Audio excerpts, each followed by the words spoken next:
So now is the moment to ignore the people who've been consistently wrong and instead listen carefully to the people who've gotten it right in the past, the ones who saw the Ukraine war coming and said so out loud. Those are the people you should be listening to, and one of them is Nigel Farage. Nobody would call Farage a stooge of Vladimir Putin, just the opposite. Farage is a nationalist. He cares about his own country. He's devoted his life to it.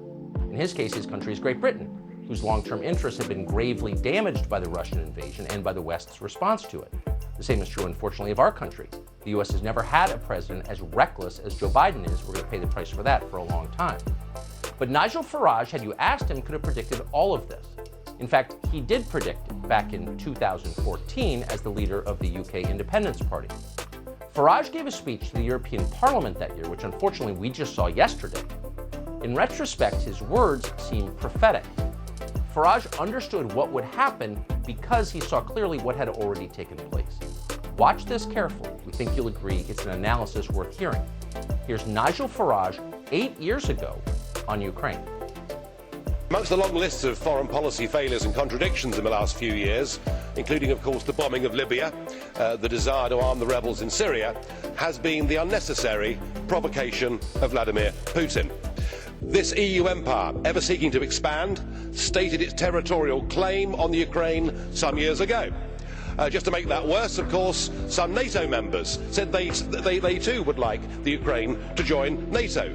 We directly encouraged the uprising in the Ukraine that led to the toppling of the President Yanukovych, and that led, of course, in turn to Vladimir Putin reacting.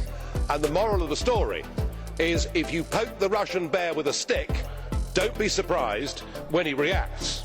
Now, just to continue with that, today we are rushing through an association agreement at undue speed with the Ukraine, and as we speak, there are NATO soldiers engaged in military exercises in the Ukraine. Have we taken leave of our senses? Do we actually want to have a war with Putin? Because if we do, we're certainly going about it the right way. Perhaps we ought to recognise that the West now faces the biggest threat and crisis to our way of life that we have seen for over 70 years.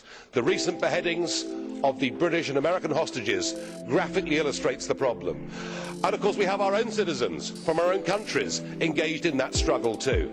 In the war against Islamic extremism, Vladimir Putin, whatever we may think of him as a human being, is actually on our side. I suggest we grow up. I suggest we recognise the real threat facing all of our countries, communities and societies. We stop playing war games in the Ukraine and we start to prepare a plan to help countries like Syria, like Iraq, like Kenya, like indeed Nigeria, to try and help them to deal with the real threat that faces us. Let's not go on provoking Putin whether we like him or not.